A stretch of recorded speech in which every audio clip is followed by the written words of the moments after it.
21 வயசுக்கு உள்ள இருக்கிறவங்க கடைக்கு போனா மதுபானம் கொடுக்க கூடாதுங்கிறது விதி. எதனால இந்த 10 ரூபா வாங்குறாங்கன்னு நாங்க தெரிஞ்சுக்கிட்டோம். ஊழியர்களுக்கு சில செலவுகள் இருக்கு, அதனால வாங்குறாங்கன்னா அந்த ஊழியர்கள் செலவுகளை குறைக்கிறதுக்கான முயற்சிகள் எடுத்திருக்கோம். அந்த இடமே அனீசியா இருக்குன்னு இங்க இருக்கிற எல்லாருக்குமே தெரியும். அதை சரி பண்றதுக்கு முயற்சி எடுக்கலாம்னு சொல்லும் போது அப்ப நீங்க கடைகளை தரத்தை உயர்த்தி குடிக்கிறவங்களோட எண்ணிக்கையை கூட்டுறீங்களா? சில பேர் என்னன்னா ஒரு 140 ரூபா கொடுக்கும்போது இல்ல 150 ரூபா 160 ரூபான்னு சொல்லி அந்த சமூக வலைதளங்கள்ல வர அந்த வீடியோ நானும் பார்த்தேன். சோ அந்த பிரச்சனை இருக்கக்கூடாதுன்னா இதுதானே தீர்வு.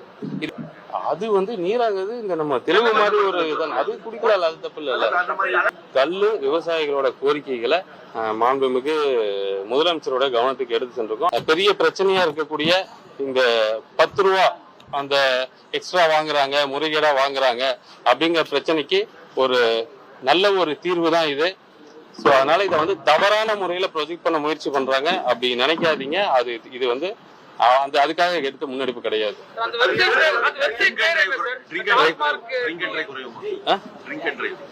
ஆனா ட்ரிங்க் அண்ட் டிரைவ் குறையிருக்கு காவல்துறை மூலமாவும் பல நடவடிக்கைகள் எடுத்துட்டு இருக்கிறோம்.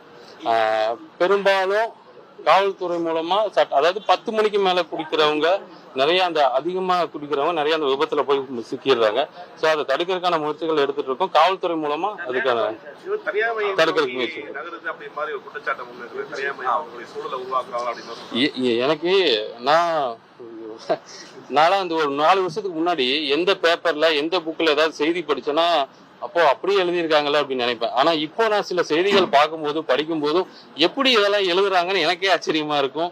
அந்த 52 வகை மதுபானங்களுக்கு கையெழுத்து போடுறீங்களா, தனியார் மயம் ஆக்குறீங்களா, அப்புறம் ரெஸ்டோபாரி பண்றீங்களா அப்படிங்கறதெல்லாம் அது சில இதெல்லாம் பார்த்தா ஒரு கருவுல ஒரு நியூஸ் வரலாம், கருவே இல்லாம சில செய்திகள் வர்றது ரொம்ப இதா இருக்கு, சங்கடமா கூட இருக்கு. நீங்க சொன்ன மாதிரி தனியார் மையத்துக்கு நான் இதுக்கு முன்னாடி வரைக்கும் 4120 தடவை சொல்லிட்டேன். 121வது தடவை இந்த பதில். ஆன்லைன் விற்பனை இல்ல, ஆன்லைன் விற்பனை இல்ல. வீடியோ வந்திருக்குல்லண்ணா, நேத்துல இருந்து வந்துட்டு இல்ல என்னன்னா அதுதான் அதுல கூட கொஞ்சம் அவசரம். இன்றில இருந்தே பயன்பாட்டுக்கு வரும், இப்பவே வரும் அப்படிங்கறது அவசரம். இன்னைக்குதான் அதை ட்ரையலுக்கு கொடுத்துருக்கோம். இன்னைக்கு நைட்டு 12 மணில இருந்து அதை ட்ரையல் நேரம் தான் முயற்சி பண்ண போறோம். வெப்சைட் பேர்ல பாக்கணும்னா எங்களோட எம்ப்ளாயிஸ்க்கு ட்ரைனிங் கொடுக்கறதுக்காக கொடுத்த வீடியோவை ஏதோ ஒரு வகையில எடுத்து அந்த வீடியோவை ஸ்ப்ரெட் பண்ணிருக்காங்க. மக்களுக்கு ஒரு தெளிவான வீடியோ கொடுத்துட்டாலும் நல்லதானே, மக்கள் எல்லாமே ஈஸியா தெரிஞ்சுக்கணும். இதுதான் அந்த வீடியோ அபிஷியலா தான் நான் சொல்றேன். எதிர்ப்பு தெரிவிக்கிறாங்க. ஏன்னா 18 வயசு கீழே இருக்கிறவங்களுக்கு எப்படி நாங்க அதை இன்சூர் பண்றது, அந்த வயசுல வாங்கலாம். இன்னொரு தடவை சொல்லுங்க. இப்போ பல கட்சிகள் எதிர்ப்பு தெரிவித்த காரணம் என்னன்னா இதுல ஏஜ் லிமிட் எப்படி நாங்க உறுதி பண்றது, இத கொடுத்திருக்கு. நாங்க 21 வயசுக்கு உள்ள இருக்கிறவங்க கடைக்கு போனா மதுபானம் கொடுக்க கூடாதுங்கிறது விதி. அப்படி வந்தா எங்கேயுமே மதுபானம் கொடுக்க கூடாதுங்கிறது நாங்களும் கடை ஆன்லைன்ல தான் கொடுக்கவே இல்லையே. நீங்க ஆன்லைன்ல பே பண்ணிட்டு கடைக்கு போனா தானே உங்களுக்கு அந்த ப்ராடக்ட் கொடுப்பாங்க. இது டெலிவரி கிடையாது. எப்படி டெலிவரி? இது பேமெண்ட் மெத்தட் தான். இதை நம்ம அங்க கடைக்கிட்ட போய் நீங்க லிக்கர் வாங்குறதுக்கு பேமெண்ட் மெத்தட் தானே தவிர நீங்க இதை ஆன்லைன்ல மதுபானம் விற்கிற முயற்சியா அப்படிங்கறதுலாம் சில விஷயங்கள் முழுசா தெரிஞ்சுக்கிட்டு புரிஞ்சிட்டு அதுக்கான கருத்துக்கள் வந்தா சந்தோஷம். இதுல இன்னொரு விஷயம் என்னன்னா அது உண்மைதான். என்னன்னா சில கடைகள்ல சில ஆலைகள்ல இருந்து வரக்கூடிய அந்த ப்ராடக்ட் மட்டும்தான் சேல் பண்றாங்க. நாங்க கேட்கறது கிடைக்க மாட்டேங்குது, கொடுக்க மாட்டேங்கிறாங்க, உள்ளேயே வச்சுக்கிறாங்க, வேற வேற ஆட்களுக்கு தான் கொடுக்குறாங்க அப்படிங்கறதெல்லாம் இருந்துச்சு. இது ரொம்ப வெளிப்படைத்தன்மையா டிரான்ஸ்பரன்சி. இதுல எந்த கடையில எந்த மதுபானங்கள் இருக்குங்கிறது இது மூலமா நம்ம தெரிஞ்சுக்கலாம். ஏதாவது ஒரு மதுபான ஆலைக்கு முக்கியத்துவம் கொடுக்குறாங்களா அப்படிங்கறது இது மூலம் தெரிஞ்சுக்கலாம். ஸோ இது முழுக்க முழுக்க வெளிப்படைத்தன்மையா இருக்கும். கடைக்காரங்களும் சரி, அரசு நிர்வாகமும் சரி, இதுல எந்த முறைகேடாக பெங்களூர்ல போனா நிறைய வெரைட்டி எல்லாம் இருக்குன்னு சொல்லி சொல்றாங்க. அந்த மாதிரி அனைத்து தரப்பும் மக்களுக்கும் அவங்க கிடைக்கிற மாதிரி இருக்குமா? ஆனா அது குறிப்பா அந்த பட்வைசர் எல்லாம் கிடைக்கலன்னு நிறைய இந்த சோசியல் மீடியால இதுதான் கேட்டேன். அன்னைக்கு ஒரு பிராண்டு கேட்டாரு, இன்னைக்கு நீங்க பட்வைசரு அன்னைக்கு ஒருத்தர் ப்ரொக்கோடுன்னு ஒன்று கேட்டாங்க. சரி, என்னன்னா இதெல்லாம் தான் அரசு இதை எந்த மாதிரி முன்னெடுத்து வரலாம். நல்லா பாருங்க, ஒரு திட்டம் வரும்போது அதுக்கு எதிர்ப்புகள் அதிகமா வரும். எதிர்க்கட்சினா எதிர்ப்பு தெரிவிக்க தான் செய்வாங்க. நாங்க என்ன நல்லது பண்ணாலும் பாராட்ட போறது இல்லைன்னு வைங்க. பட் இருந்தாலும் அந்த எதிர்ப்பு எந்த அளவுக்கு இருக்குங்கிறத அரசு உள்வாங்கிட்டு இருக்காங்க. ஸோ அதன் அடிப்படையில மற்ற நீங்க சொன்ன அந்த பிராண்டுனா பட்வைசர் போன்ற அந்த மற்ற அந்த மதுபானங்கள் கொண்டு வர்றதுக்கு பார்க்கலாம். நீதிமன்றம் ஒரு கருத்து சொல்லுச்சு அந்த பில்லிங் சம்பந்தமா. நீங்க அந்த பில்லிங் நீதிமன்றம் சொல்லுச்சுல, நீதிமன்றம் சொல்றதுக்கு முன்னாடி நேற்று அதுக்கான இனிஷியேட்டிவ் தான் அந்த ஆன்லைன். நீங்க என்ன பே பண்றீங்கிறது உங்களுக்கு வந்துரும்ல, அது ஒரு பில். இதுதான் எல்லாம் என்ன நினைச்சிட்டாங்கன்னா, அப்ப வந்து நாங்க போய் ஆன்லைன்ல தான் பண்ணணுமா, சில பேருக்கு படிப்பு இல்ல, சில பேருக்கு போன் இல்ல, அவங்க எல்லாம் மது அருந்த முடியாதுன்னா முடியும், அவங்க பே பண்ணி வாங்கிக்கலாம். ரெசிப்ட் இருக்கு. ஒரு சாதாரண டாஸ்மாக் கடைக்கு போனீங்கன்னா ரொம்ப அந்த அட்மாஸ்பியரே பாத்தீங்கன்னா வந்து ரொம்ப ஒரு அன்ஈசியா அந்த இடம். அதைத்தான் அது சொல்றீங்களே, அந்த இடமே அன்ஈசியா இருக்குன்னு இங்க இருக்கிற எல்லாருக்குமே தெரியும். அதை சரி பண்றதுக்கு முயற்சி எடுக்கலாம்னு சொல்லும் போது, அப்ப நீங்க கடைகளை வந்து தரத்தை உயர்த்தி குடிக்கிறவங்களோட எண்ணிக்கையை கூட்டுறீங்களா அப்படிங்கறதெல்லாம் ஒரு இது. ஏதாவது ஒரு நல்ல முயற்சி எடுக்கும்போது, ஒரு துறையை ஒரு சீரமைக்கும் போது மனசார அதுல தப்பு இருந்தா குறை சொல்லுங்க. இல்லைன்னா இது ஒரு அரசியலுக்காகவோ அல்லது சிலதை நாங்க இருக்கோம்னு காட்டிக்கிறதுக்காகவோ அந்த மாதிரி குறைகள் சொல்லாம இருந்தா நீங்க நினைக்கிறது எல்லாமே கொண்டு வரலாம். அதெல்லாம் என்னோட மானிய கோரிக்கையில சொல்லுவேன். 4000 கோடி இப்போ இன்க்ரீஸ் பண்ணி 51,000 கோடி போற வருஷம் 55,000 கோடியா இன்க்ரீஸ் பண்ணதுக்கு ஒரு இது கொடுத்துருக்காங்க. மதுபான விலைகள் எதுவும் ஏற்றதுக்குள்ள மதுபான விலைகள் ஏறாது. நான் தெளிவா சொல்றேன், எங்களுடைய நோக்கம் மதுபானத்தை வித்து அரசுடைய வருவாயை பெருக்கிறது எங்க நோக்கம் கிடையாது. அப்ப எப்படி லாபம் ஏறிச்சு, எப்படி உங்களுக்கு இவ்வளவு டார்கெட்னா, இதுல இவ்வளவு வருஷம் நடந்த ஊழல் அத்தனையுமே தெரிஞ்சுட்டு அந்த அத்தனை ஊழலையுமே கண்டுபிடிச்சு அதை குறைச்சிட்டு வரோம். அந்த ஊழல் பணங்கள் சேர சேர அரசுடைய நீங்க கடைகளுடைய எண்ணிக்கை குறைஞ்சு, நான் வந்து கடைகளோட எண்ணிக்கை குறையும் போது அரசுடைய வருவாய் குறையும் நினைக்கும் போது, சரி இன்னொரு வழி என்னன்னா விலை உயர்வா, அப்படி அரசு வருவாய் பெருக்கலாமா அப்படிங்கலாம் இல்ல, வேண்டாம். இங்கே இதுக்கு இந்த துறைகள் இதுக்கு முன்னாடி நடந்த அந்த ஊழல்களை நம்ம சரியா குறைச்சாலே போதும், அரசுக்கான வருவாய் தானா அதிகமாகுங்கிறது தான் என்னோட எண்ணம். சரியா இருந்துச்சுன்னா அதை விட அதிகமா வரும் தான் நினைக்கிறேன். இன்னும் கடைகள் ஏதாவது குறைப்பதற்கு வாய்ப்பு இருக்கு? மூடுவதற்கு இல்ல, ரீலோகேட் பண்றதுக்கு, இடமாற்றம் செய்வது. மக்களுக்கு இடையூறாக இருக்கக்கூடிய கடைகள் எல்லாம் அடுத்த முறை மாண்புமிகு முதலமைச்சர் அறிவுறுத்தி இருக்காரு. ரொம்ப பிரச்சனையா இருக்க கடைகளை இடமாற்றம் செய்யறதுக்கான நடவடிக்கைகள் எடுங்க. எவ்வளவு கடை மக்களுக்கு பிரச்சனையா இருக்கோ அவ்வளவு கடைகள் ஆய்வு செஞ்சு.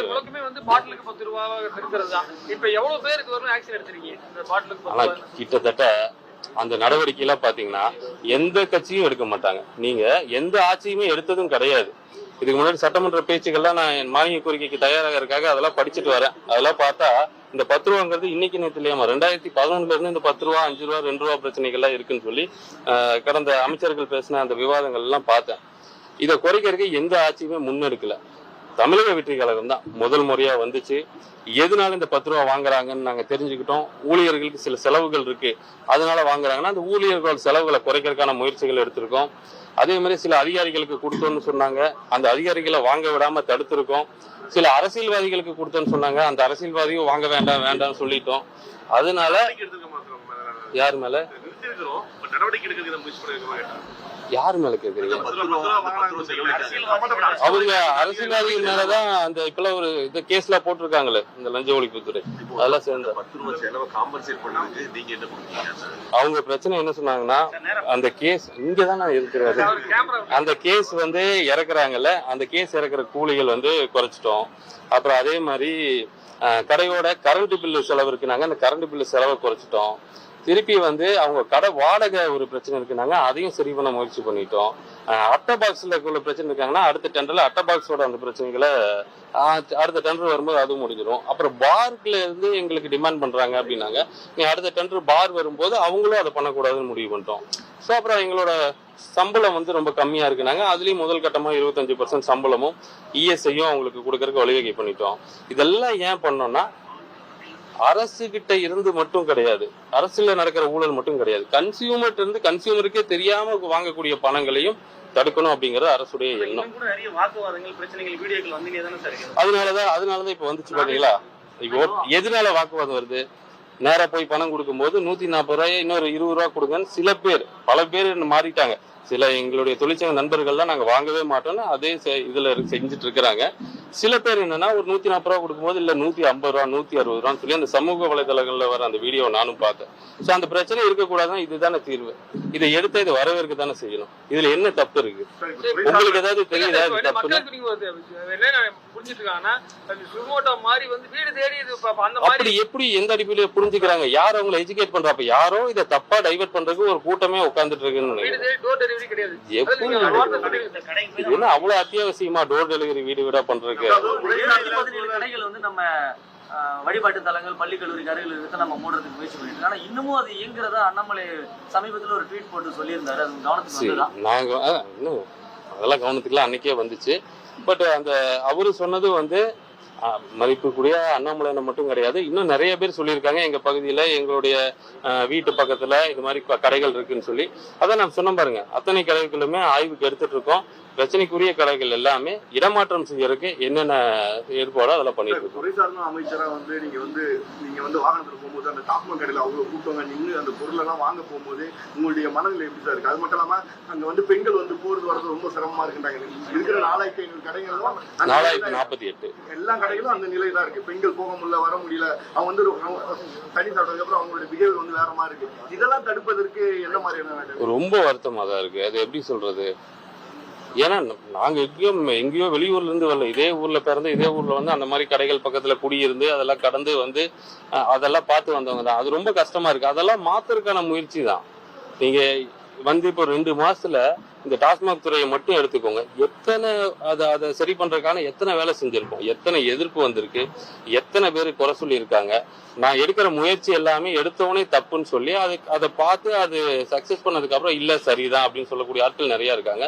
நிச்சயம் நீங்க சொன்ன மாதிரி அதெல்லாம் ரொம்ப தப்பு. அதெல்லாம் சரி பண்ண வேண்டிய விஷயங்கள். எங்களுடைய ஆட்சி காலத்துல அதெல்லாமே சரி செய்யப்படும். டிமாண்ட்ல என்ன சார் புது அறிவிப்பு? விழிப்புணர்வுக்கு என்ன செய்ய போறீங்க? எவ்வளவு செலவு? ஏன்னா மது தடுக்குவது மிக முக்கிய கோரிக்கையா இருக்கு. ஆனா தடுக்காம டெவலப்மெண்ட் பண்றோம். அதுக்குதான் டெவலப்மெண்ட் எங்க பண்றோம்? டெவலப்மெண்ட் சீர்திருத்தம் பண்றோம் பாத்தீங்களா? அதை வந்து சீர்திருத்தம் பண்ணணும்ல பண்றீங்க. பட் இதுக்கு ஏதாவது இந்த பட்ஜெட்ல எதிர்பார்க்கலாமா? என்னன்னு அதாவது மது கல்லா இல்ல சார், விவசாயிகள் நீ கேரளா வேணாம். இல்ல சார், விவசாயிகளுடைய கோரிக்கை அது ஒரு உணவு பொருள் சொல்லிட்டாங்க. இப்ப ஒரு வெளிப்படையான காலங்கள்ல தான் வந்து அதை அலோவ் பண்ணலன்னு வச்சுங்க. கேரளாவில் இருக்கக்கூடிய இது நீரா உங்களுடைய கூட்டணி கட்சி நீராங்கிறது தென்னங்கல் அது வந்து நீராங்கிறது இந்த நம்ம தெலுங்கு மாதிரி ஒரு இதான். அது குடிக்கலாம், அது தப்பு இல்ல. அந்த மாதிரி அதாவது தென்னை நீங்க நீராண்டி வைக்கும் போதே பனைமரத்துல இருந்து வர்றத கூடாது அப்படிங்கிறாங்க. கடந்த காலங்கள்ல இதுவும் நான் நிறைய சொல்லியிருக்கேன். கல்லு விவசாயிகளோட கோரிக்கைகளை மாண்புமிகு முதலமைச்சரோட கவனத்துக்கு எடுத்து சென்றிருக்கோம். அவருடைய என்ன முடிவு எடுக்கிறாங்க, மேல் மட்டத்துல என்ன முடிவு எடுக்கிறாங்கன்னு பார்த்து கேட்டு அதை நான் வந்து சொல்றேன். நன்றி.